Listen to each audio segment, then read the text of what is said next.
The scent of rain-soaked earth and old stone clung to Ayah like a second skin. It was the smell of Blackwood Keep, a fortress carved from the heart of a mountain, and it was the smell of her new life. A life she hadn't chosen, but one that had been chosen for her by the desperation of her family. She clutched the rough-spun cloth of her servant's tunic, her knuckles white. Around her, the great hall was a cavern of shadows and whispers, where torches threw flickering light against tapestries depicting wolves in glorious, bloody battle. She was an Omega, and worse, a wolfless one.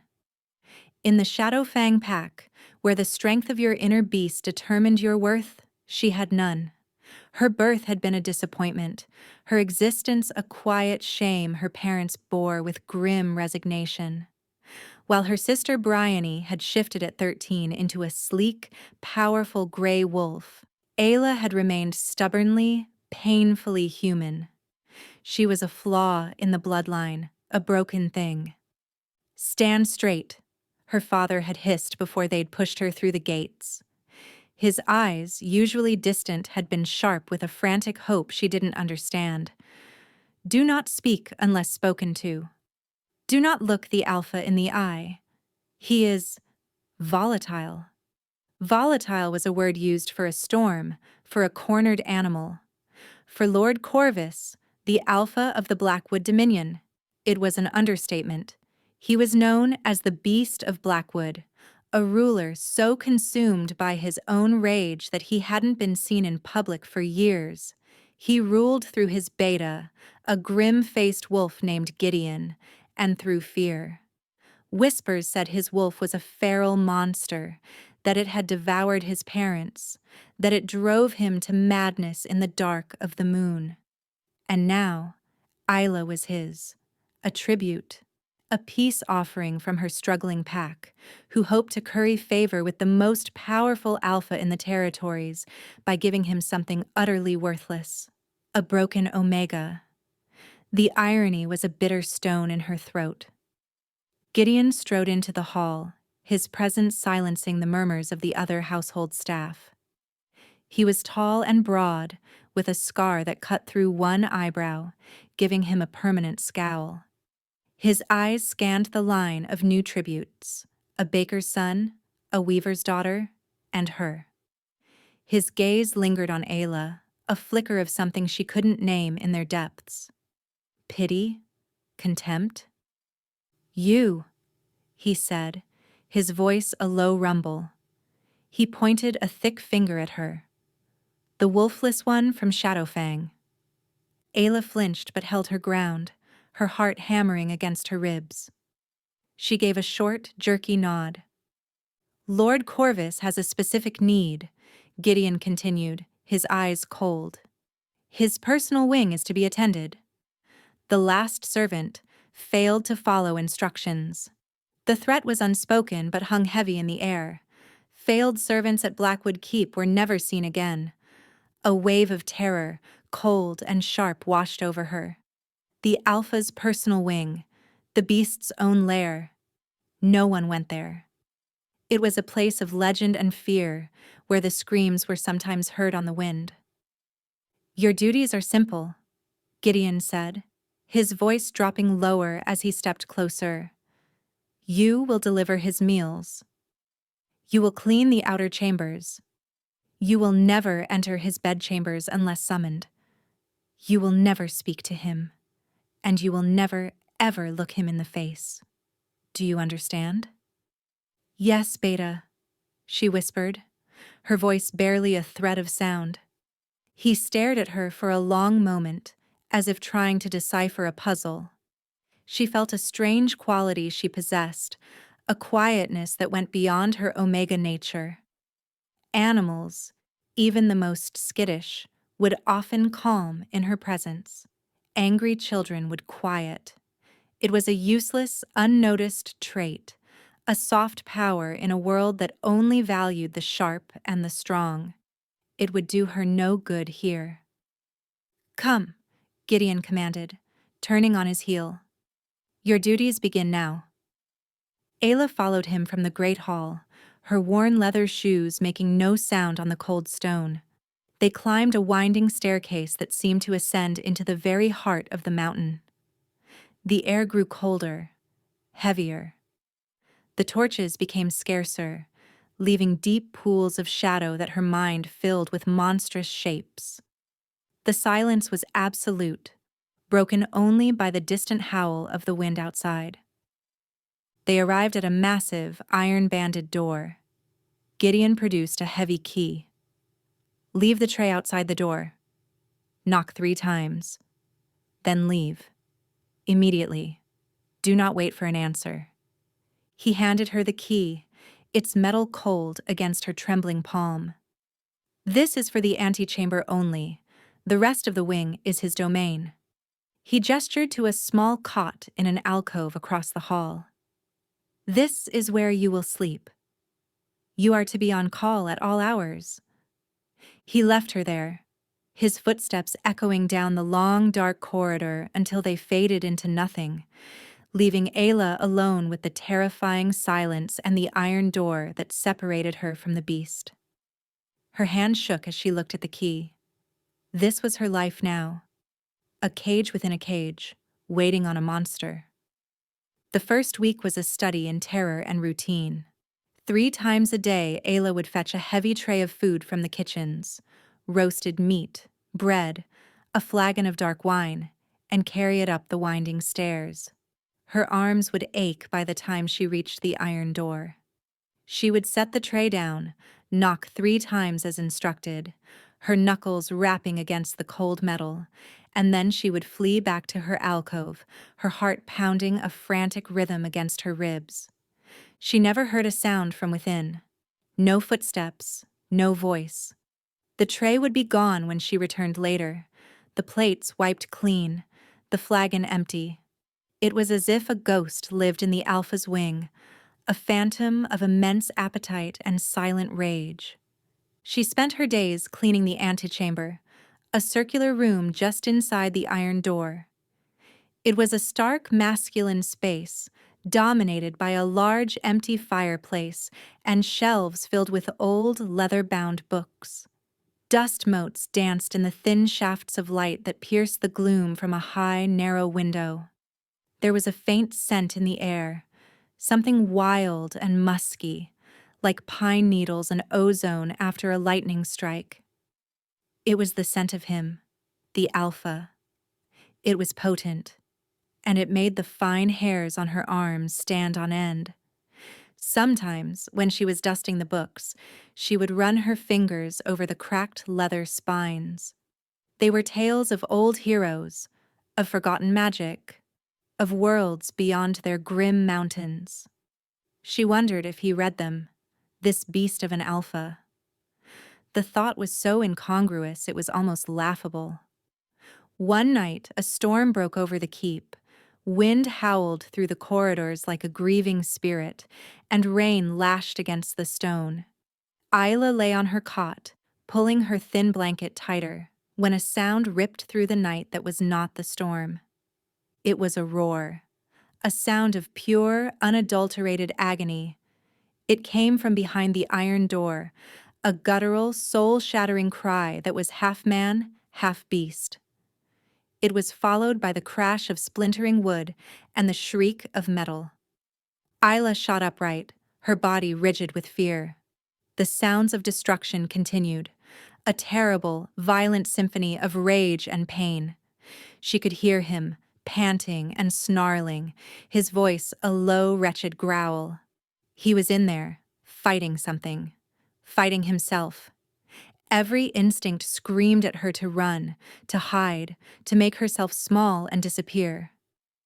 But beneath the terror, a strange and unwelcome emotion stirred, a pang of empathy. The sounds were not just monstrous, they were desperate. It was the sound of a creature caught in a trap, tearing itself apart to get free.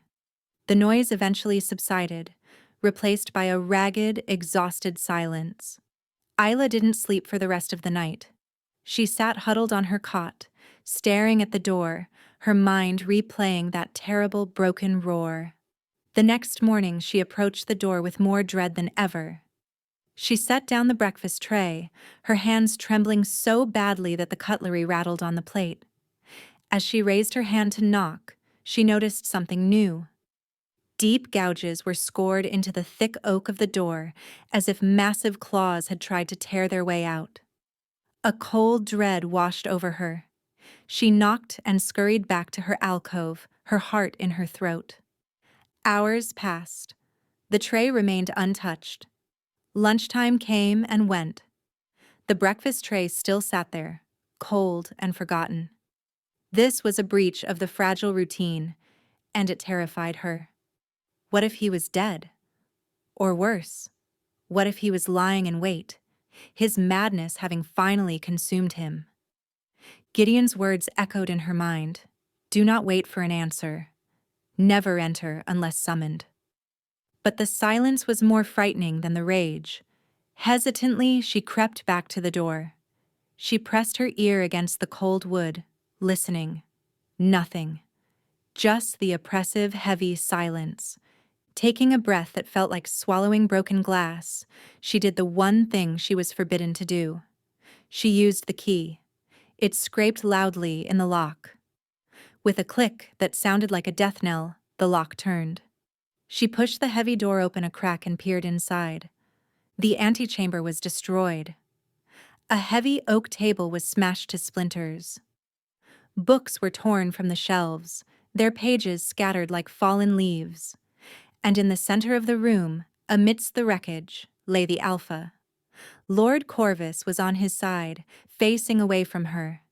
He was a large man, even collapsed on the floor.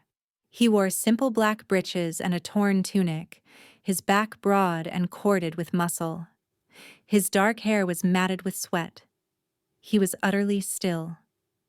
She saw the faint rise and fall of his back. He was breathing. He was alive. And then she saw the wound. A deep, vicious gash ran along his ribs, welling with dark blood that stained the stone floor beneath him. It looked as though he had been savaged by a wild animal, or that he had done it to himself. Ayla's breath caught. She should leave. Close the door. Pretend she'd seen nothing. But she couldn't. The sight of him, so powerful yet so broken, resonated with a pain she understood all too well. Quietly, she slipped inside, letting the door click softly shut behind her. The air was thick with the scent of his blood and his wild primal musk. It should have sent her running, but instead, it drew her in. She knelt a few feet away from him, her heart a frantic bird in her chest. "My lord?" she whispered, her voice trembling. He didn't move. She crept closer, her eyes fixed on the ragged wound. It was deep, too deep. Without aid, it would fester. Slowly, as if approaching a wounded wolf, she reached out a tentative hand. She didn't touch him, not yet. She just held her hand over the wound, her mind strangely calm amidst the chaos. And then, something shifted in the air. A low groan escaped his lips. His body, which had been tense even in unconsciousness, seemed to relax just a fraction. The frantic energy that radiated from him seemed to quiet, soothed by her simple presence. He stirred, his head turning slightly on the stone floor. For the first time, she saw his face. It wasn't the monstrous visage of her imagination. It was a face carved from hard lines and sharp angles, with a strong jaw shadowed by dark stubble. But it was etched with a profound, soul-deep pain that stole her breath. His eyes were closed, his brow furrowed in agony. He was not a monster. He was a man in torment. Without thinking, she tore a strip of cloth from the hem of her tunic and gently, so gently, pressed it against the wound. His eyes snapped open. They were the color of a stormy sky, a turbulent gray, and they were fixed directly on her. Terror seized her. She had broken every rule. She had looked him in the face. She had touched him. A low growl rumbled in his chest, a sound that vibrated through the stone floor. "What are you doing?" he rasped, his voice raw with pain. Ayah froze, her hand still pressed to his side. She couldn't speak, couldn't move. She could only stare into those tormented eyes and wait for the end. The growl deepened, a primal warning that should have sent her scrambling away in terror. But trapped in the storm of his gaze, Ayah found an anchor in the raw pain she saw there. It was a mirror to the quiet agony she'd lived with her entire life, the pain of being broken, of being wrong. "You are bleeding, my lord," she finally managed to whisper, her voice surprisingly steady. His eyes narrowed, a flicker of disbelief crossing his harsh features.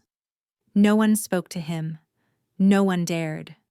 He tried to push himself up, a sharp hiss of pain escaping his lips as his muscles protested. He fell back against the stone, his breath coming in ragged gasps. "Get out!" he snarled, but the command lacked its usual force. It was blunted by exhaustion and pain. Ayah didn't move. She kept the pressure on the wound, her small hand a stark contrast against the corded muscle of his torso. "It needs to be cleaned," she said, her voice soft but firm, "or it will fester." Corvus stared at her, his mind struggling to process the situation. Servants fled from him. Warriors trembled before him. Yet this small, wolfless thing knelt beside him, touching him with a strange lack of fear. He could feel something emanating from her, a quiet stillness that pushed back against the roaring chaos in his own soul. The constant gnawing rage that was his shadow seemed to recede, just a little from the edges of his consciousness. It was baffling. "Who are you?" he demanded, his voice a low rasp. "Ayah, my lord." From the Shadowfang pack. He remembered Gideon mentioning the tribute, the wolfless Omega, a useless offering. Yet, her presence was like a cool balm on a burn. The beast within him, the feral, uncontrollable wolf that was his curse, was not snarling for her blood. It was quiet, watching, and strangely curious. He gave a curt, pained nod toward a cabinet in the corner of the room. In there, bandages, whiskey. Ayah moved with a quiet efficiency that surprised him. She retrieved a clean cloth, a bottle of strong-smelling spirits, and a roll of linen bandages. When she returned, she knelt beside him again. "This will sting," she warned softly. Before he could react, she poured the whiskey over the gash. Corvus roared, his body arching off the floor as the alcohol seared his torn flesh. The beast surged within him, a wave of pure fury at the pain. He lashed out, not with his hand, but with the force of his alpha aura, a palpable wave of power and menace meant to dominate and terrify. Any other Omega would have collapsed, whimpering and submissive. Ayah flinched, her shoulders hunching, but she did not break eye contact. She weathered the storm of his power, her own quiet essence a shield he couldn't comprehend. "Be still, my lord," she murmured, her voice a calming anchor in his sea of rage. "It is almost done." He watched, stunned into silence, as she expertly cleaned the wound and bound it tightly with the linen bandages. Her touch was gentle but sure. As she worked, he focused on the strange peace that settled over him. The roaring in his head quieted to a dull hum. The frantic, clawing need to destroy, to lash out, subsided. When she was finished, she sat back on her heels, her task complete. The silence that fell between them was thick with unspoken questions. "Why did you not run?" he finally asked, his voice softer now, laced with genuine confusion. Ayah looked at her hands, now stained with his blood. "You were hurt," she said simply, as if that were the only reason that mattered. "And the sounds you were making, They were not the sounds of a monster. They were the sounds of pain. His breath hitched. She saw him. Past the fear, past the reputation, past the beast itself, this broken girl saw the truth of his agony. For the first time in years, someone had looked at him and seen not a beast to be feared, but a man in pain. The realization struck him with the force of a physical blow. "Leave me," he commanded. But the words were a shield, not a weapon. He needed to be alone to process this strange, unnerving turn of events. Ayah stood, bowed her head, and walked to the door. Before she left, she turned back. "The food is outside, my lord. You should eat, to regain your strength." Then she was gone, the door clicking shut behind her, leaving him alone in the wreckage of his room, the scent of her, of chamomile and quiet courage, lingering in the air. Corvus lay on the cold stone, his hand covering the fresh bandage on his side. The pain from the wound was sharp, but for the first time in a decade, it was the only pain he felt. The deeper, more relentless agony of his cursed wolf had fallen silent. A new, unspoken arrangement formed between them. Ayah continued her duties, but now, a change hung in the air. The breakfast tray was always taken. When she entered the antechamber to clean, the wreckage had been cleared, the splintered table replaced with another, the books returned to their shelves. It was as if the storm had never happened. But it had. And it had changed everything. One afternoon, as she was dusting the shelves, the door to his bedchambers, a door she had never seen open, creaked ajar. "Bring the book," his voice commanded from the shadows within, "the one with the blue cover, and a glass of wine." Her heart leaped into her throat. She found the book, a collection of sea shanties and old mariners' tales, and poured a goblet of the dark wine left on his tray. With trembling hands, she pushed open the door and stepped into the beast's den. The room was vast and dim, dominated by a massive four-poster bed draped in dark furs. A fire crackled low in a hearth large enough to roast a boar. Lord Corvus sat in a high-backed chair near the flames, his form cloaked in shadow. The bandage was a stark white slash against the dark tunic he wore. She approached cautiously and set the book and wine on a small table beside him. She kept her eyes downcast, remembering Gideon's warning. "Stay," he said. The word was not a request. Ayah stood frozen, her hands clasped tightly in front of her. The silence stretched, thick and heavy, broken only by the crackle of the fire. "Read to me," he said finally, his voice a low rumble. She blinked, startled. "My lord? You can read, can you not?" There was a sharp edge to his tone. "Yes, my lord." "Then read." He gestured to the book. Hesitantly, Ayah picked it up. She pulled a small stool closer to the fire, positioning herself where the light would fall on the page, but she would not have to look at him directly.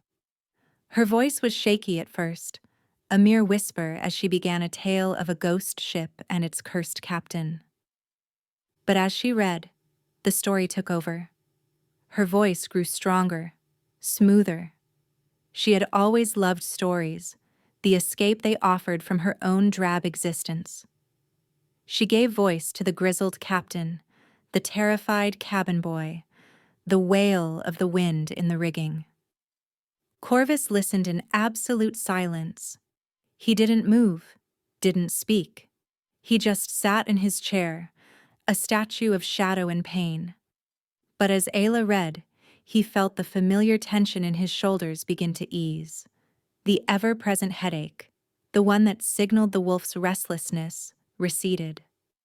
Her voice was like a gentle tide, washing away the grit and grime of his constant internal battle, leaving him feeling clean, calm. This became their new ritual. Every day she would come to his chambers and read to him. She read tales of adventure, of forgotten kingdoms, of star-crossed lovers. And in the quiet space created by her voice, a fragile trust began to grow. He started to speak to her, not in commands, but in questions. He asked about the Shadowfang Pack, about her family. He never asked why she was wolfless. It was a wound he seemed to recognize, and he left it untouched. In return, he told her about the books. He spoke of the histories they contained, the philosophies. She learned that the Beast of Blackwood was not an ignorant monster, but a well-read, intelligent man trapped in a prison of his own flesh. One evening, as she read a particularly sad passage about a knight who lost his love, her voice cracked with emotion. A single tear traced a path down her cheek. From the shadows his voice came, softer than she had ever heard it. "Why do you weep for a man of ink and paper?" She wiped her cheek hastily, embarrassed. "Because he is alone, my lord." "There is no greater sadness than that." He was silent for a long time. The fire crackled, casting dancing shadows on the walls. "No," he said finally, his voice thick with a pain that was all too real. "There is not." In that moment, the distance between them, Alpha and Omega, master and servant, seemed to vanish, leaving only two lonely souls sitting by a fire. Their fragile peace, however, was not to go unnoticed. Gideon, the ever-watchful Beta, saw the change. He saw the untouched wine flagons, the way the Alpha's rages seemed to have ceased.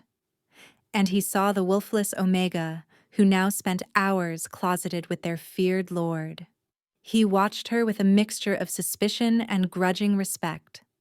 But there was another who watched with far more malevolent eyes. Lord Malachi, Corvus's uncle, was a man carved from ambition and cruelty. He had been waiting for years for his nephew's curse to finally consume him, leaving the seat of power vacant. He saw Ayah not as a servant, but as an obstacle, a complication that was somehow propping up his nephew's failing sanity. He saw her in the corridor one day, carrying a tray toward the Alpha's wing. He stepped out from an alcove, blocking her path. "The little Omega," he said, his voice a silken sneer. His eyes, cold and reptilian, raked over her.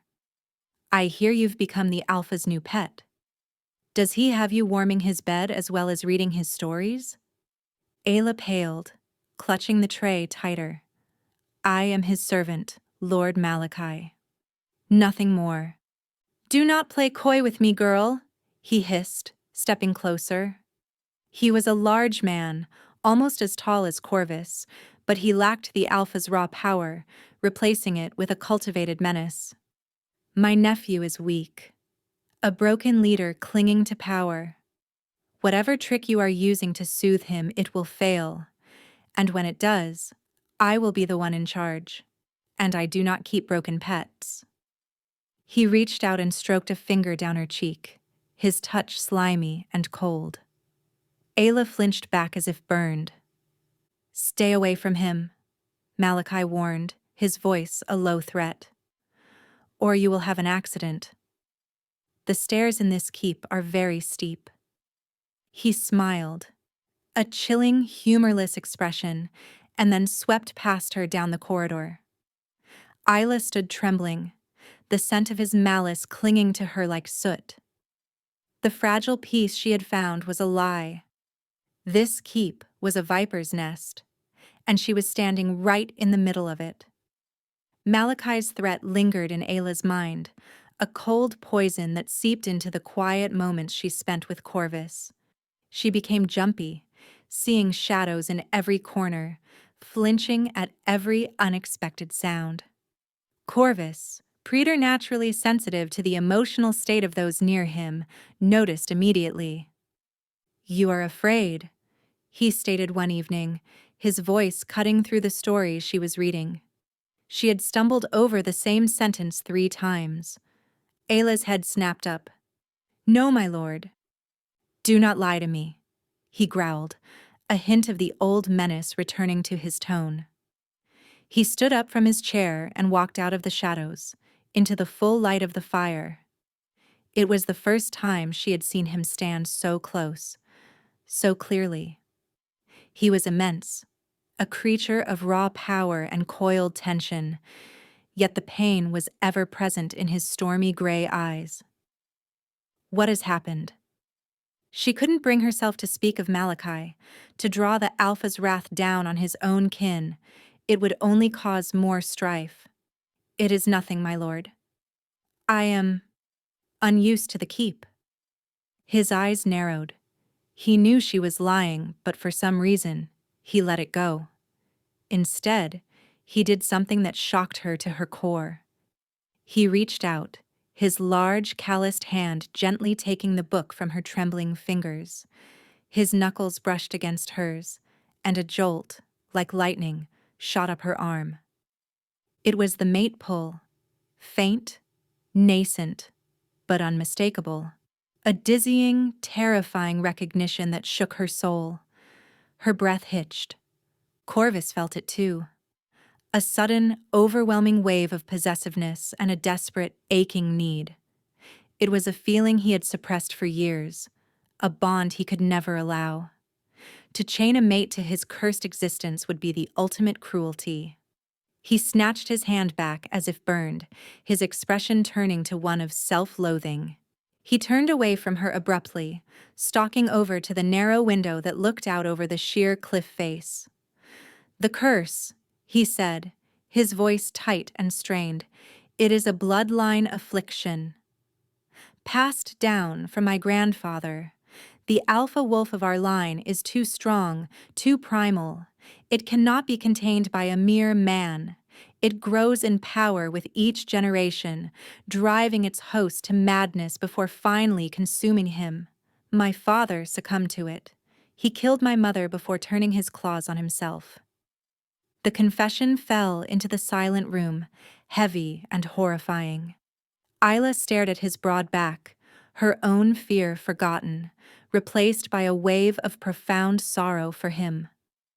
All the stories, all the whispers, they were a pale imitation of the horrific truth. "It is a constant battle," he continued, his voice raw.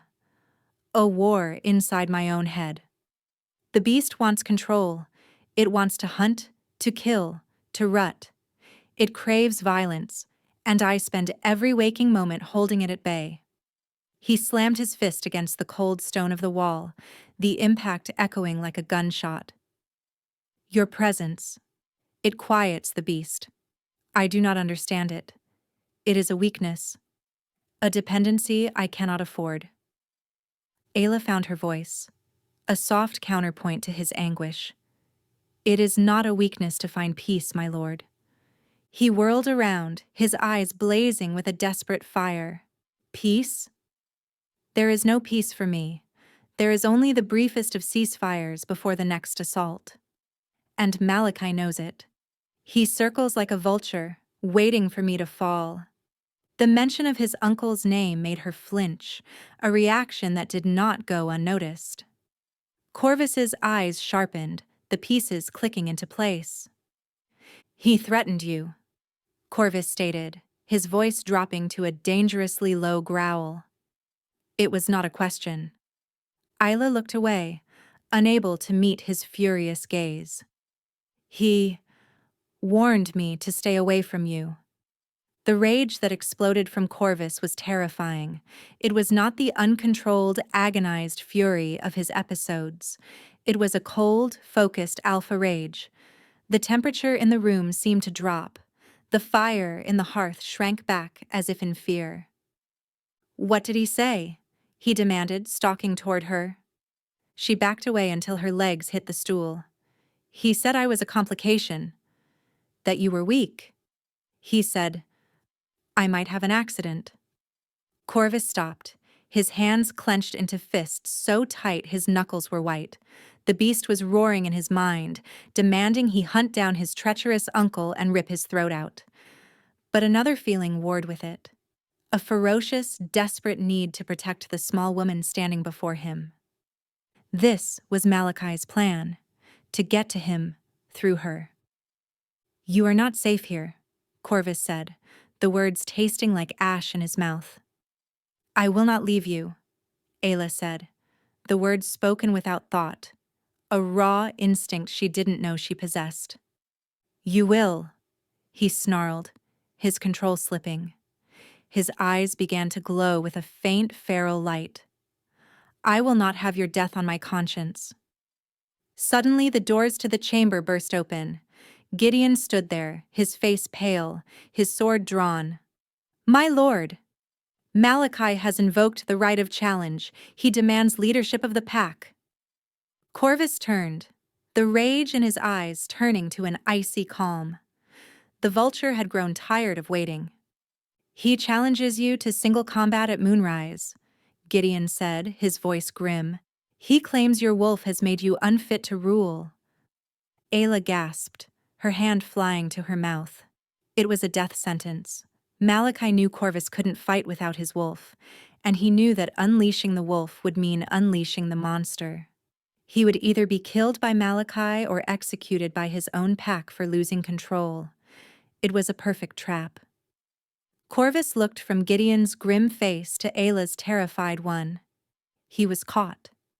His secret, his curse, was about to be laid bare for the entire pack to see. And in his desperation to protect Ayla, he had allowed his enemy to maneuver him into an unwinnable fight. The keep, which had been his prison, was now to become his execution ground. The dueling circle was a ring of ancient blackened stone set in the center of the keep's main courtyard. Torches hissed in the cold night air, casting long, dancing shadows. The entire Blackwood pack was gathered, their faces a mixture of grim curiosity and fear. They had not seen their alpha in years, and the whispers of his madness were about to be put to the test. Malachi stood in the center of the circle, preening. He was dressed in black leather, a cruel-looking serrated blade in his hand. He projected an aura of smug confidence, his eyes scanning the crowd, already claiming them as his own. When Corvus emerged from the keep, a collective gasp went through the pack. He was not the stooped, crazed creature of rumor. He was their alpha, tall and powerful, his presence a palpable force that demanded respect. He wore no armor, only simple breeches and a tunic, a heavy broadsword held loosely in one hand. But those closest could see the strain in his face, the tight line of his jaw, the unnatural control in his movements. Ayla watched from a balcony overlooking the courtyard, her hands gripping the cold stone railing. Gideon stood beside her, his expression grim. "He cannot win," she whispered, her voice choked with despair. "Malachi will force the shift." "I know," Gideon rumbled, his eyes fixed on his alpha. "But he will not forfeit. It is not in his nature." The duel began. It was a brutal, clanging affair. Malachi was skilled, but Corvus was a true warrior. He fought with a contained, desperate efficiency, his movements precise and deadly. He parried Malachi's attacks, his broadsword a blur of silver in the torchlight. But he never pressed an advantage. He was fighting defensively, conserving every ounce of his energy, every shred of his control. "Is this the mighty beast of Blackwood?" Malachi taunted, his blade ringing against Corvus's, or a frightened cub hiding from his own shadow. Corvus didn't answer, his teeth gritted, sweat beading on his brow. He could feel the beast clawing at the inside of his skull, roaring for release. The clang of steel, the scent of blood from a shallow cut on his arm, the bloodlust of the crowd. It was all fuel for the fire he fought to contain. Malachi laughed, a harsh, ugly sound. "They say you killed your own mother. Did she see the monster in your eyes before you ripped her apart?" That was the breaking point.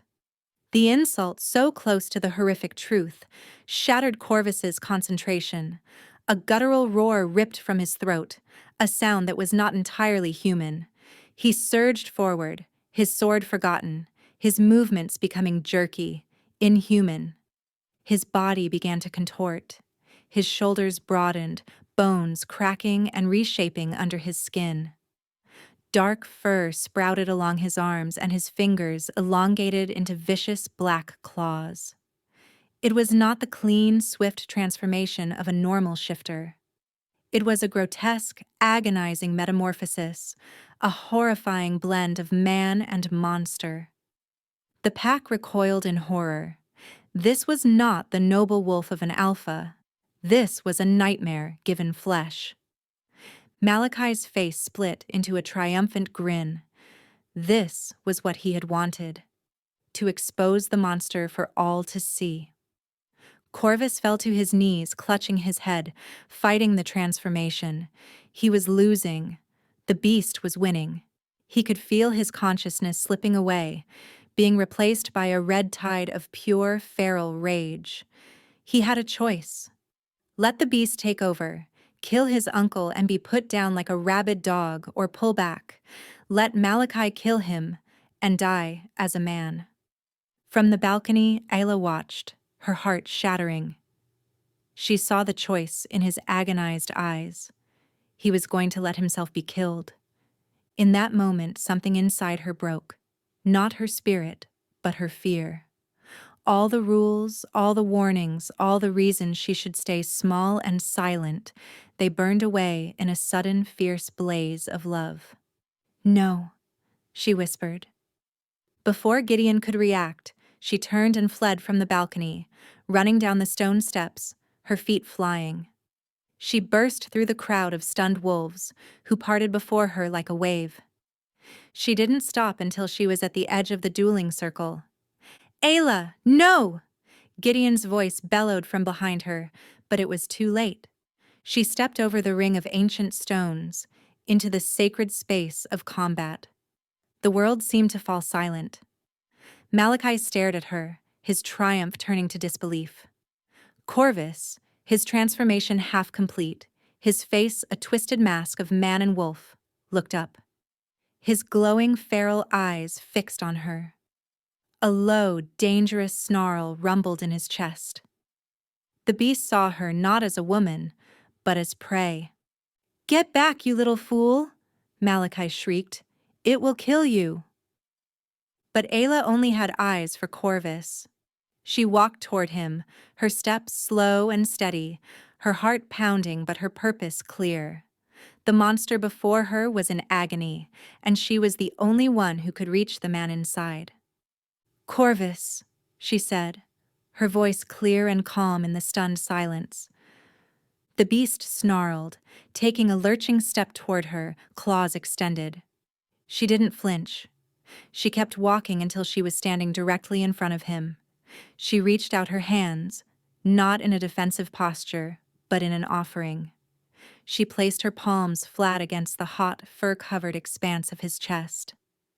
"I am here," she whispered, her voice for him alone. "I am not afraid." Through her touch, he felt it. Not magic, not a spell, but something far more powerful, her unwavering calm, her absolute acceptance. She was touching the monster, and she was not recoiling. "You are not a monster," she said, her eyes boring into his, searching for the man she knew. "You are my alpha. You are my mate." The last word was a breath, a hope, a declaration. And it struck the beast with the force of a physical blow. The word resonated deep inside him, a concept the feral wolf understood on a primal level. Mate. Mine. Protect. But it was her next words that changed everything. "I don't want just the man," she said, her voice shaking but strong. "I want the wolf too. I choose both of you. Stop fighting him. Let him be a part of you." Her acceptance was the key. For his entire life, he had fought his wolf, hated it, tried to cage it. He had treated it as a separate, monstrous entity. But she was telling him to embrace it, to integrate. A new wave of transformation racked his body, but this one was different. It was not a violent tearing, but a powerful knitting together. The half-formed monstrous features smoothed out. The grotesque blend of man and beast resolved itself. He rose to his full height, no longer a twisted horror, but a magnificent, towering wolf. He was larger than any wolf the pack had ever seen, his fur the color of midnight, his eyes the same stormy gray they were in his human form, but now filled with a terrifying, controlled intelligence. He was no longer a feral beast.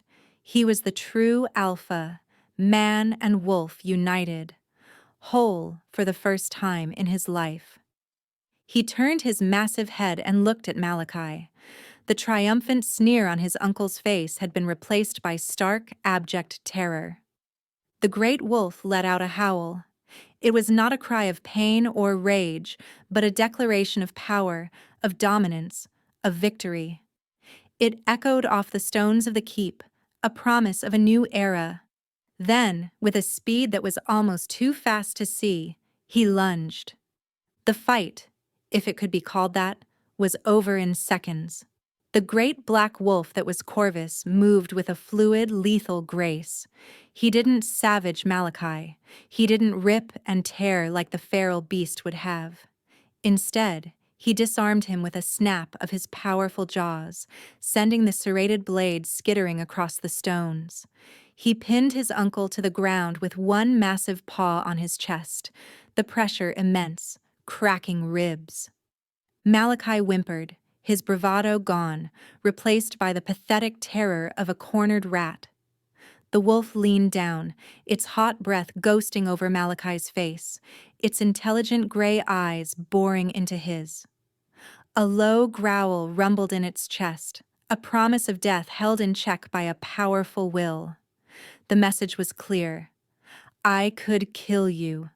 I choose not to. Corvus held him there for a long, silent moment, asserting his dominance not through bloodshed, but through absolute control. He had defeated his inner demon and his external foe in the same breath. Then he stepped back, releasing his uncle. Malachi scrambled away on his hands and knees, choking for breath, his gaze filled with disbelief and fear. The wolf turned his attention back to Ayah. She stood where she had been, her hands clasped at her heart, tears streaming down her face. They were not tears of fear, but of relief and overwhelming love. He walked toward her, his movements slow and deliberate. The gathered pack held its breath, unsure what would happen next. He stopped before her, his massive head level with her own. He was a creature of immense power, capable of snapping her in two with a single bite. But his stormy eyes were filled with a raw, profound emotion that stole her breath. Gratitude, wonder, love. Gently, he nudged her hand with his wet nose. Then he lowered his head and licked the tear tracks from her cheek with his rough tongue.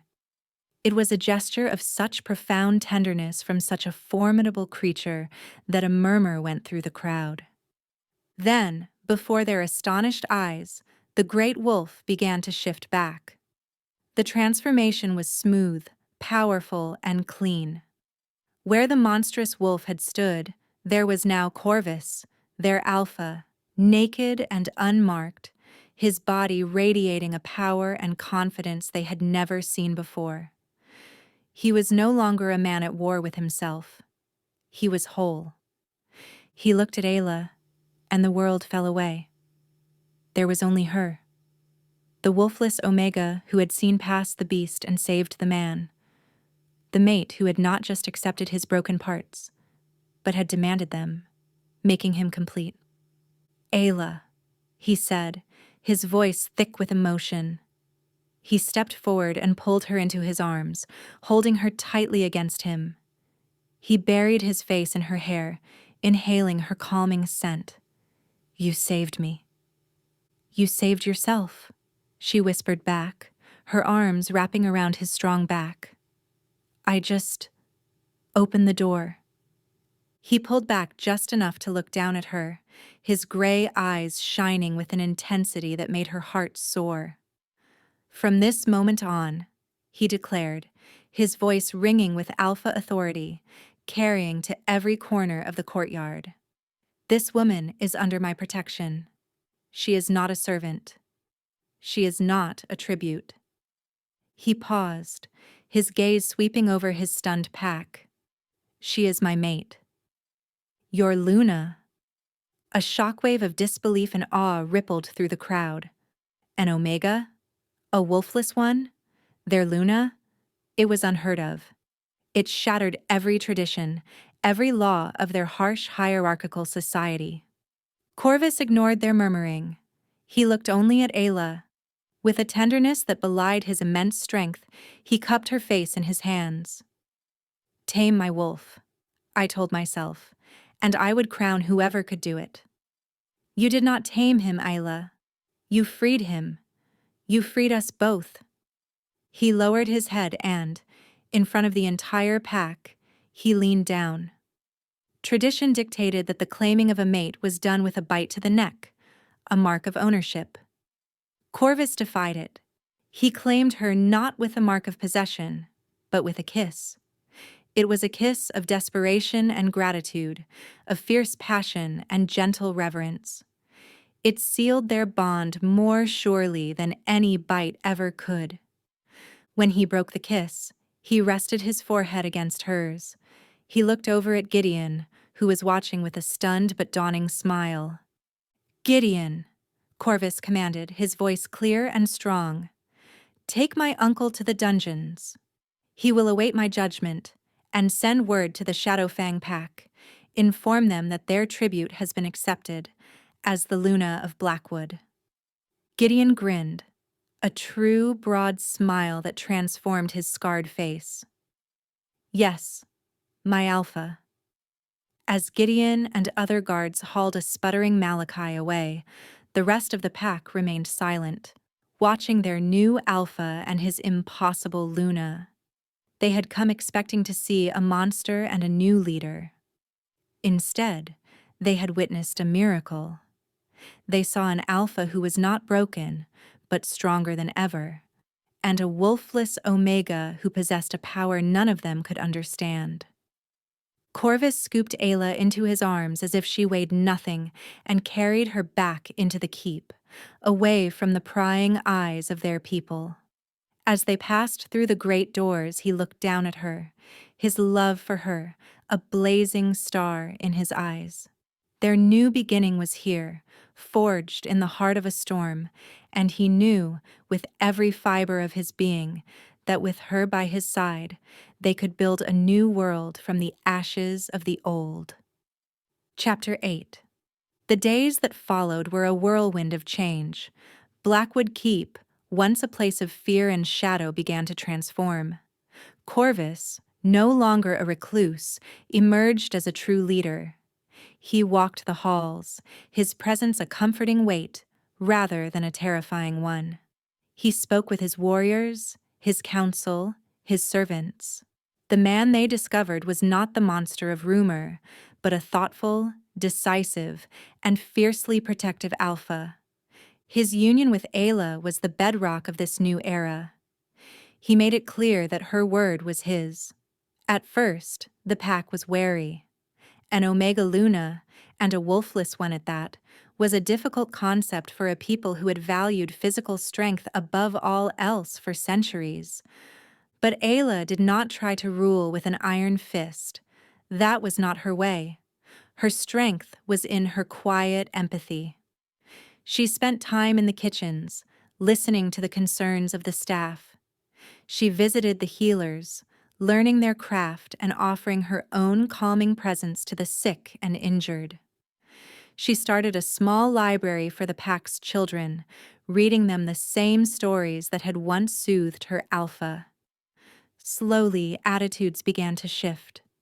The pack members saw how Corvus looked at her, with a reverence and love that was absolute.